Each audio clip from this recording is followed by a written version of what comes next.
Hello and welcome to our webinar today. So today we are going to be looking at the Detained Duty Advice Scheme surgeries from the 1st of January 2024 and the changes that we have recently introduced to try and help you guys make the most of that schedule if you have one. So what we're going to be doing is we're going to start with a couple of the basics of the DDAS surgeries, what to expect before you attend. Then we're going to be looking at what you should expect during the surgery, and we're going to look at that from both a face-to-face point of view, but also if you're conducting that surgery remotely.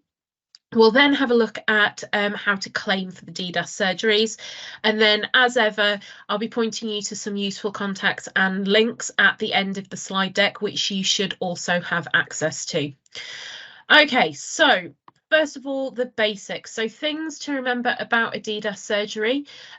So, for example, things like the surgery is made up of a maximum of 10 appointments. That hasn't changed. So a maximum of 10 appointments per surgery, and each of those appointments will last no more than 30 minutes. Those 30 minutes are scheduled by the IRC, so the Immigration Removal Centre, and they will tell you what time that appointment is going to begin and what time that appointment is going to end. You also need to make sure that if an interpreter is needed, that you have sourced that and arranged that yourself. That is your responsibility if your client that you will be seeing at the surgery needs an interpreter. And from the 1st of January, which is the big change that that's triggered this webinar for you, is that from the 1st of January, you may conduct DDAS surgeries remotely if you feel it is appropriate. Now, just to be very clear on this, and it's something I'm going to be repeating throughout the webinar, is that it is your professional judgment as to whether or not that client is appropriate for them to have remote advice. We'll go into how you're going to be able to make that judgment, what information you're going to have, but just bear in mind that initially it's your preference. However, you should use your professional judgment once you have the client details to make that final decision as to whether or not it is appropriate for a remote or a face-to-face attendance. You need to make sure that regardless of whether it is a face-to-face appointment, face-to-face surgery, or if it is a remote surgery, you must have a caseworker that is available for the entirety of the surgery, and all appointments listed must be completed at the times that are given by the IRC. Okay, so you can't overrun those appointments. They need to be completed at the times given. Surgeries are conducted within business hours. However, and I'm sure many of you will be aware of this, the exact timings can vary across the IRC estate depending on resources, facilities, things like that. So just bear in mind that all 10 appointments will need to be completed during business hours. However, the exact timings may be different. So if you've got more than one schedule, so if you're at, for example, Brook House, and you also have a schedule for Harmondsworth, for example, you might find that there are slight differences in the beginning and end timings. For you to be aware of that there are no legal aid agency staff based at IRCs. However, you do have contact details in your IRC practical guide, and you will also be contacted at the beginning of each rota period by the LAA. So you will have contact details for the legal aid agency should you need them. And also, finally, another thing that hasn't changed is that the IRC staff make the appointments. So they hold the lists of clients for a surgery day. If you don't receive the list, for example, then it is the IRC that will need to be contacted in order to get that sorted. Okay, so before you attend the DDAS surgery, so what kind of communications do you think you will receive? Okay, so we'll run through this and also what you should expect before you attend that surgery and things that you need to do as well. Okay, so communications. So if you are looking at the slide deck, they are laid out on slide 8. So at the start of the rota period, you'll receive a letter by email that will go to the nominated contact that you have provided the LAA for your immigration and asylum schedules, and that letter will set out all of your surgeries for that particular rota period. Okay, you'll also receive a copy of the IRC practical guide that has just been updated. So if you have got an old copy, so if you have got a copy before December 2023, please make sure that you have the one that was issued in December 2023 that will have January 2024 on it. You will also need to make sure that you have received copies of the proformas that we've designed for you. That is to assist you to make things easier. All of that will come in a single email to you, okay? The week before the surgery, you'll also receive an email reminder from the LAA that you're on the rota for one or more surgeries in the following week. And that email will also ask you to confirm your attendance in person or remotely. Again, that is a preference, and you should be using your professional judgment once you receive that client list. That client list, that will not come from the LAA. Remember, it is the IRCs that create that list, and you will receive an email from the IRC no later than 12 midday, the working day before your surgery, and that will give you all of the details of the clients that have made a DDAS surgery appointment. That will include things like interpreter requirements, but it will also include any reasonable adjustments that the IRC suggest. Okay, so it is on there that you need to double check before you make your final decision as to whether or not that surgery is going to be completed either as a face-to-face surgery or if it's going to be done remotely. Okay.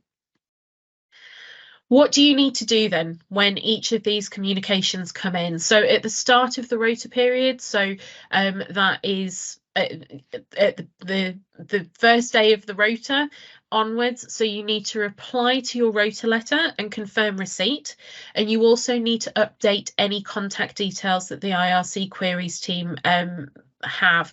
So it is really important that we have correct contact details for you. That is not only how the LAA will contact you, but it's also how the IRC will contact you. So if any of us or all of us have incorrect contact details, we won't be able to provide you with the client lists. We won't be able to contact you with any updates or notifications. So really important that we have those updated contact details. Okay. Also, at that point, we would also ask that if you have taken an early decision and you intend to conduct all of your DDAS surgeries either face-to-face or remotely during the entirety of that rota period, please do let us know at that time that that's your intention. Again, it is just a preference, so you can make a change later on based on the client lists or if things change. But if you do want to let us know as quickly as possible and you take that decision early, please do contact the IRC queries team and let them know, and we'll just make sure that that is noted down and we don't chase you later on. You need to ensure that anyone involved in delivering DDAS at your firm is familiar with the relevant sections of the IRC practical guide. And you also need to make sure that the rota days are allocated and have an assigned caseworker. Okay, make sure that you have got every rota slot covered, and then that will be able, you'll be able to make sure that there are no missing people, and you don't miss any surgeries accidentally. Okay. If you're already aware that your normal caseworker isn't able to attend the DDAS surgery for whatever reason, in the first instance, do please try and urgently make alternative arrangements within your own firm. So try to sort that out yourself. However, we completely understand that that is not always going to be possible.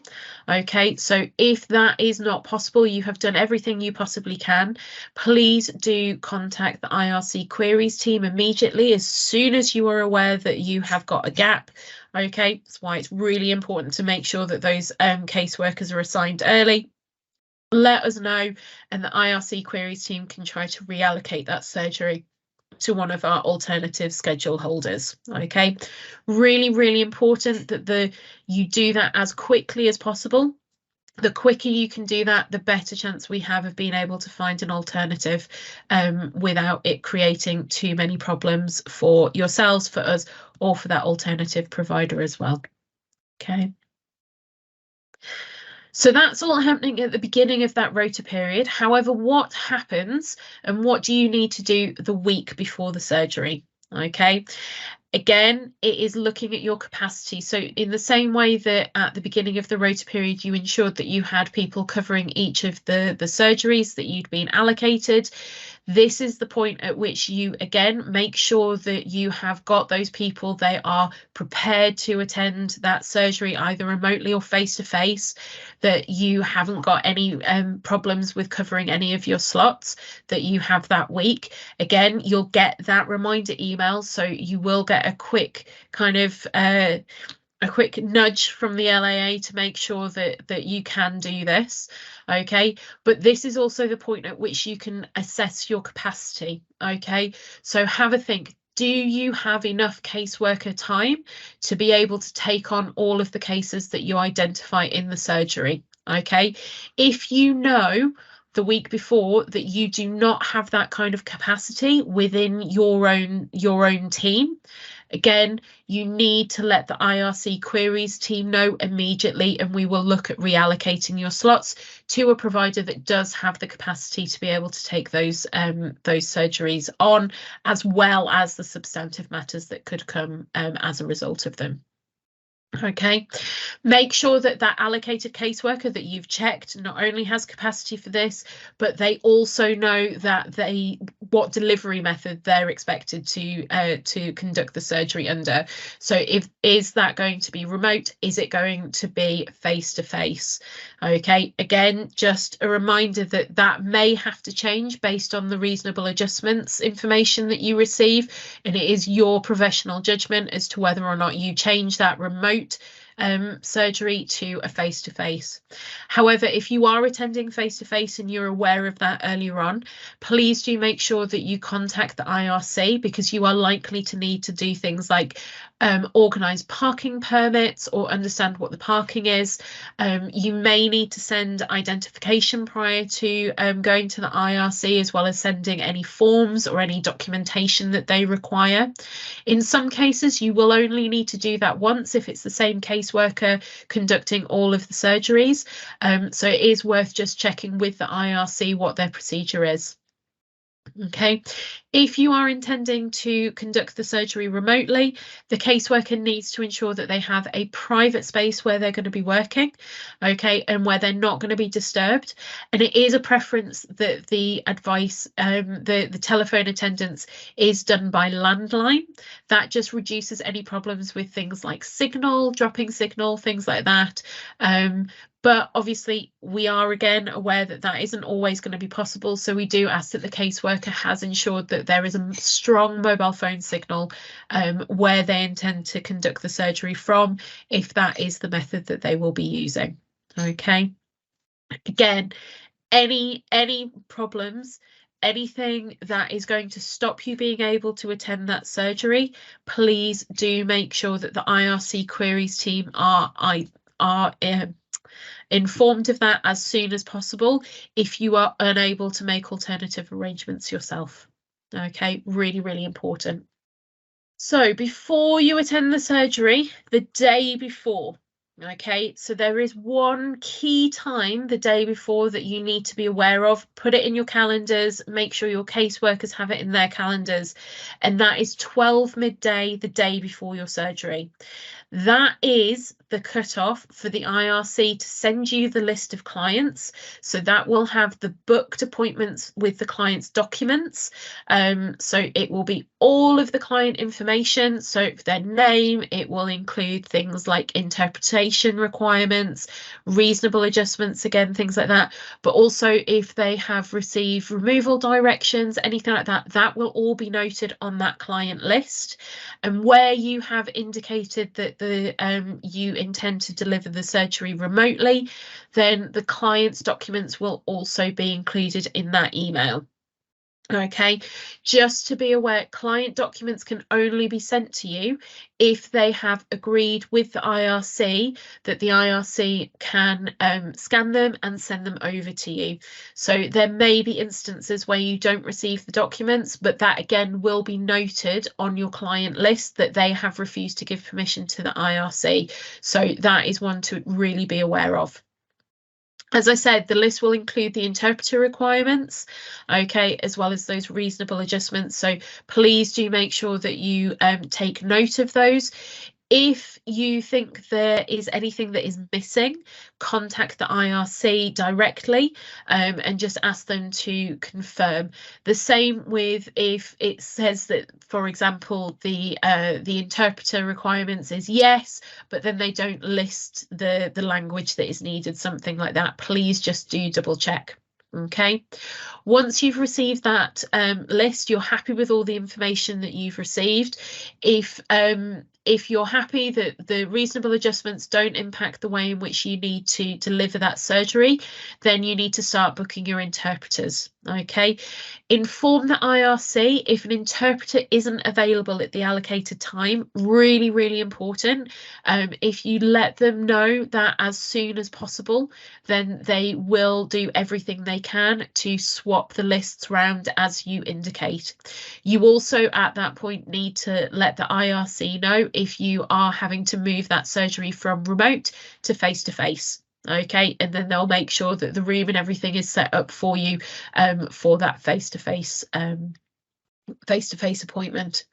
Okay, really, really, really important. If you don't receive that list from the IRC and you know that you are scheduled to be conducting a DDAS surgery the next working day, contact the IRC directly. Okay, ask them to confirm in writing if there are no clients. Don't assume that just because there is no list that there are no clients. Okay, really, really important. We would ask that you CC the IRC queries team in to any of those conversations, just so that we are aware, and then we can also pick up and follow up with the Home Office and the IRC staff if necessary. Okay. Okay, so that's all the things that happen before the surgery. So now we're going to move on to what happens during the surgery. And the first kind of attendance we're going to look at is remote. Okay, so we're moving on now to slide 13 and on. So if you are following along in the side pack, just to be aware, that's where we are now. So remote attendance. So I want to just start out by saying any of you that have delivered remote DDAS in the past, so we did trial this during COVID as part of our COVID contingencies, this will not look or feel like that. Okay, this is quite different, so it is really important that you're really clear on what you need to do and the expectations, not only for you but also at the IRC as well, so that there are no surprises. So a couple of basics to start off with. So again, just reiterating that you need to be in a private room where you're not going to be disturbed. And again, by preference, it should be a landline phone rather than a mobile phone. But if you are using a mobile phone, please do just double check that morning before you start the appointments that you have a good, clear signal on the phone network that you're intending to use. Okay. When you contact the client for the surgery, okay, you should be dialing the landline number that you are provided. Okay, so on the client list, you will be provided with the client's mobile phone number, okay, as well as their email address. They are not for use during the appointment. Okay, in the covering email, you will have been given a landline number. That is a number that will take you directly into the IRC surgery room. So that is a private room and you must dial that number. Okay, that is where the surgery will take place. Okay, when you dial that landline number, the call will be answered by a member of staff. That is to ensure that there are no problems either with you getting through to the room. There's no problem with the client, for example, not necessarily knowing that they have to pick up the phone or whatever it is.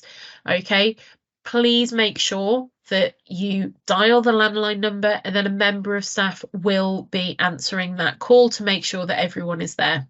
Okay, you need to have your interpreter dialed in. Okay, so make sure your interpreter is dialed in for the beginning of the meeting. Okay, and then the client will be brought to the room where the surgery is to take place. Okay, again, it will depend on which IRC it is, whether the client is already in the room when the member of staff answers the phone, or if they're brought in immediately afterwards and everything is confirmed as ready to go. Okay. As with everything, as with either the remote or the face-to-face attendance, maximum of 10 clients in one surgery, and the appointments are no more than 30 minutes. You must start the appointment on time. Okay, you cannot decide actually you're seeing another client, that appointment's running over by 20 minutes, it's fine, you'll start your DDAS surgery 20 minutes late. There is no possibility of that. Even if it is remote, that's not the kind of flexibility that this is providing you. Okay, so you must complete those appointments in the time slots that are given to you by the IRC. Okay. As with any DDAS appointment, you need to assess the client's eligibility for legal aid, and you must also give advice with regards to bail. Okay. And lastly, and again, same with regards to remote or face-to-face, you must take on any client that you assess meets the criteria for legal aid. Okay. Unless the exceptions are met, then you must take on those clients. Again, really, really important that this is why you are assessing your capacity before you attend that surgery. Really, really important. Okay, face-to-face will run very much the same as it does now. So again, just bear in mind that you'll probably know much better than I, but it will depend on the IRC that you're going to, but usually takes about 30 minutes to gain entry, go through security, etc., and get up to the room and get set up. So please do allow that time before you go. You should be shown to the room where you'll conduct the face-to-face surgery when you arrive, and clients should be brought to you with all their relevant documents in the order that they were listed. Okay, so if a client is no longer available, doesn't want the appointment anymore, wants a different appointment, has been released, whatever it is, if the client is not coming to that appointment anymore, you should be told at the point where you come into the IRC and you're shown to the room. So just bear that in mind, and then the IRC staff will be updating you throughout the day if anything else changes. Okay. Again, dial in the interpreter at the time that you've booked. There will be an IRC member of staff in there just to make sure that everything connects properly, the technology works. But as with the remote advice surgery, then the IRC staff member will leave the room so that you can have a confidential meeting with your client. Again, as I said before, it'll be no more than 10 clients in one surgery. Each appointment is 30 minutes, and you do need to stick to those 30-minute slots that are given to you. Again, you need to assess the client's eligibility for legal aid, and you must give advice regarding bail. Finally, again, you must take on any client you assess who meets the criteria for legal aid, unless those exceptions are met. But again, you need to be assessing your capacity before you attend the surgery so that you are able to take on any client that meets those criteria. Okay.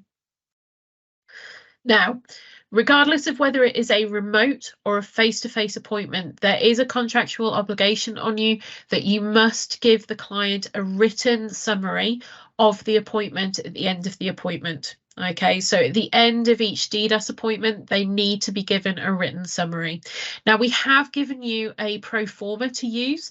That is designed to make sure that everything is covered. You don't need to worry that as long as that is filled in, there's no kind of worries about not hitting the obligations. You do need to make sure that that summary is given in a written format. Okay, now slide 15 on the slide pack will go through everything that needs to be included and also what you should aim to include. Okay, so take a look at that. It is also set out in the contract as well. But just to confirm, so the summary itself should be given as in a written format, but it can either be electronic or paper. Okay, so if you want to send your summary to the client electronically via email, whether that is you have conducted the surgery face-to-face or remotely, then you are more than welcome to. If you are conducting the surgery in person, then you will have access to printers, things like that. So if you wanted to give them a paper copy, again, that is completely fine. Now, the contract does set out that the summary should be given to the client at the end of the appointment. We are aware that that can be tricky sometimes.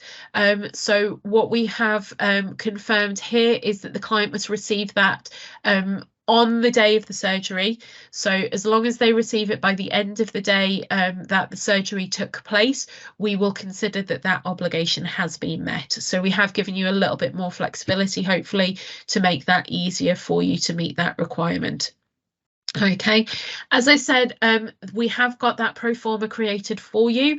There is a copy at the end of the IRC practical guide, but you should also receive a copy of that pro forma with your rota letter confirming your rota slots. Again, if you can't find it for whatever reason and you do want to use it, just contact the IRC queries team and they will be more than happy to send a copy to you. Okay. Now, one of the bigger changes that have been introduced into the contract from January the 1st is you will see that there has been paragraphs 8.162A to 8.162C under the heading of capacity notification and referral have been added. So they are steps that need to be taken in exceptional circumstances, but also only when they have been activated. So they are not automatically active. Okay, they are not automatically in effect. If the LAA is effectively going to switch these on, we will give you notification of that. Okay, and if we give you notification of that, then you are asked to follow the steps that are set out on slide 16. Okay, so as I say, only if these paragraphs have been activated, okay, can you follow these steps.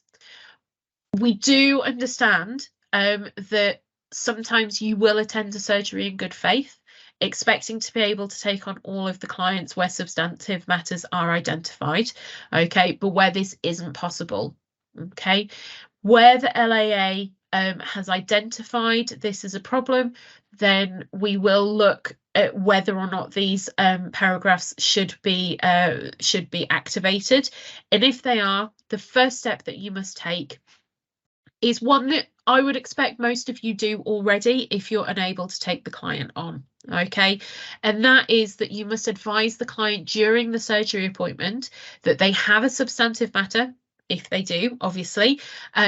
However, you are unable to take them on if that is the case. Okay, so you're in the surgery, you've attended in good faith, you expect to be able to take on all the clients, but perhaps the first couple of clients that you've seen have had much more difficult cases than you were expecting, or they are much more time sensitive, which means that you aren't able to take on another time sensitive case. Let them know that they have a substantive matter, however, you're unable to take them on. At that point, instead of telling them that they should advise the welfare team and the IRC that they need another DDAS appointment immediately, instead advise them that you will refer their matter to an alternative provider. Reassure them that they will get a provider, that another provider will be in contact with them, that they don't need to do anything, okay, and that alternative provider will be in touch with them either by email or by phone, okay. You should also make sure that that is noted on the DDAS summary. So that written summary we've just talked through, that should also be noted on there as well. Okay, so that's during the appointment. After the appointment, what you need to do is you need to make sure that you contact the IRC queries team by email and advise of the number of clients that you have identified with a substantive matter, but you're unable to take on. Okay, we don't need any of the details of those clients, but what we do need is the number of clients, okay, confirmation that they have a substantive matter, and the reason you are unable to take the clients on. So there could be a number of reasons. So one of them may be capacity. It may be that you don't have the expertise to take that client on. It may be that, you know, it related to capacity, but it might be more specific. We would ask you to give as much detail as possible, just so for our records, and then we can assess what's going on, okay. But you must let the IRC queries team know by email that information at the end of the appointment. When the IRC queries team have found an alternative provider, okay, they will then contact you. You don't need to do anything in the meantime, okay. Once you've told the IRC queries team that there's clients that need to be an alternative provider needs to be found, then you don't need to do anything until the IRC queries team come back to you. They will then give you the details of the alternative provider. At that point, we then ask that you send the details of the client along with any accompanying documentation you have to that alternative provider. What we suggest is that is done by email. You send that to the alternative provider using the details that are given to you by the IRC queries team, and that you copy in the client. So you will have the client's email address on that client list. We would hope that you have checked that that client email address is correct during the appointment, and just CC them into that email. At that point, you are done. You don't need to do anything else at all. Okay. Okay, they are new steps. Just so you are clear, on slide 17, we have put the actual paragraphs from the specification into the slide deck for you, but you can also double check the specification that is on gov.uk. Okay. Okay, and now possibly onto the more important side of this, and that is how to get paid for these DDAS surgeries. Okay, and for those of you that have been delivering DDAS for a while, you'll see that in the majority of cases, this isn't going to change. So if you are advising 5 or more clients, you will get paid the £360 fee. If you're advising 4 or less clients, it will be £180. You will continue to make those claims through CWA, and we'll go through the specifics in a moment. Okay, however, one of the things just to be aware of is that previously you could only claim disbursements as travel costs to and from the IRC, as well as things like interpreters. From the 1st of January, you can also claim for the time that you spend travelling to and from the IRC, as well as waiting time. So that detention, travel and waiting time, previously you were not able to claim that. However, from the 1st of January, so any surgeries that you conduct face-to-face from the 1st of January 2024, you can now claim those detention, travel and waiting costs. As has been the case for quite some time, okay, there is no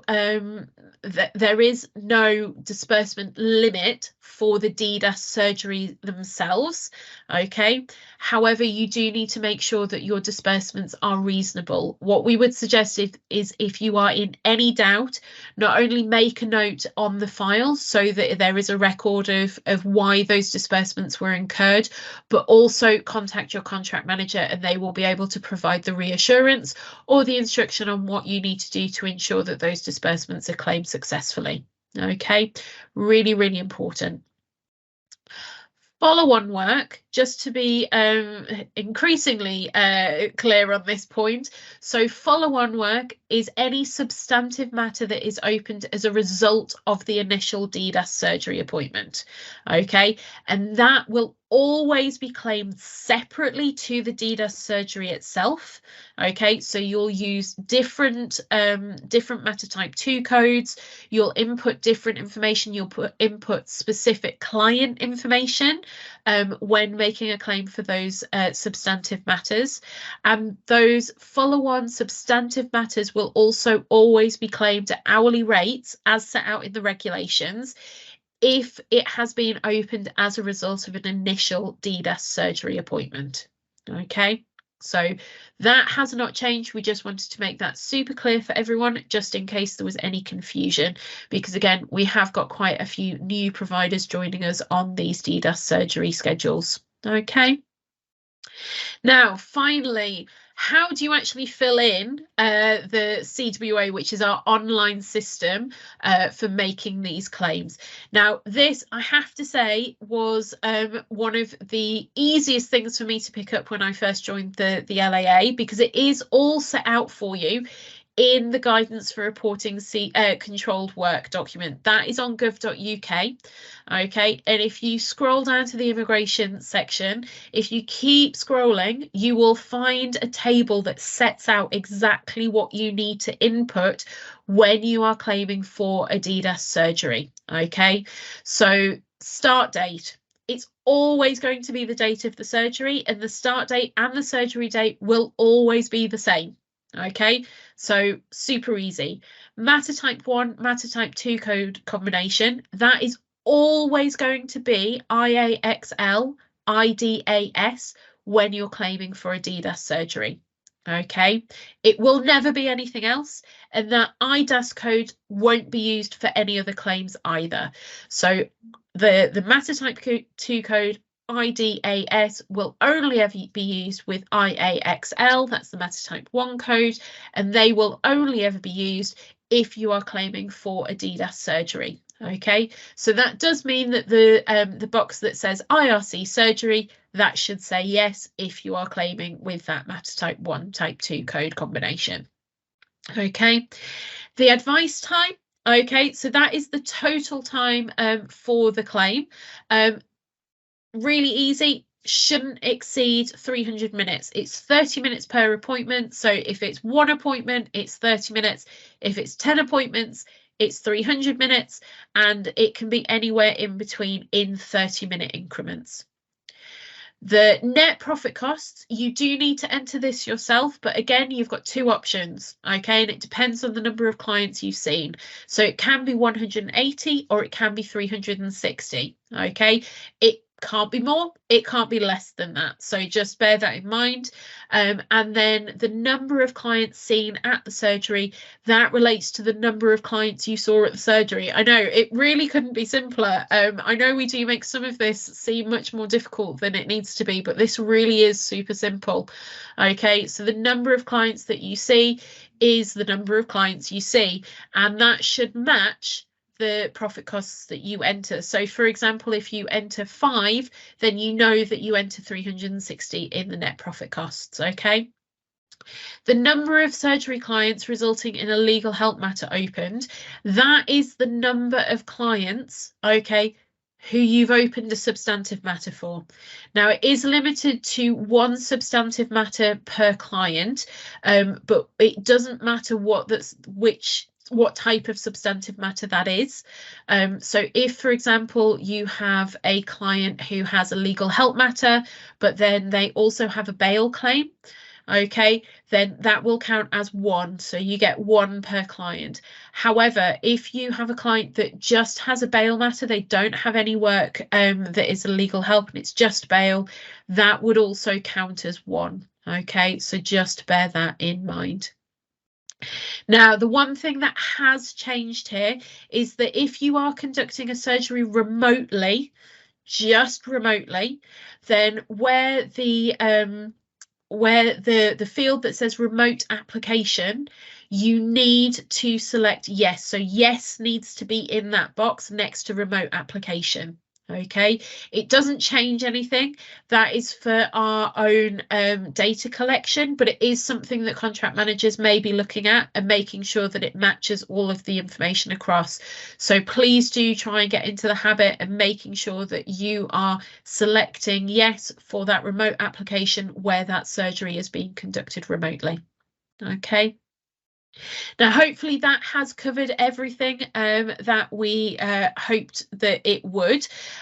We have got on slide 22 some helpful contacts and also some links on particularly gov.uk.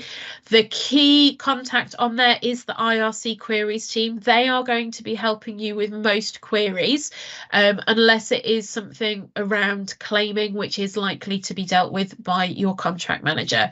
If in doubt, contact the IRC queries team first and they'll be able to direct you onwards if they need to. Okay.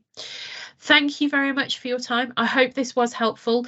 There is an FAQ document attached as well. So if you do have any questions, take a look at that first. And if you still haven't got an answer, again, just contact the IRC queries team and they'll be more than happy to help.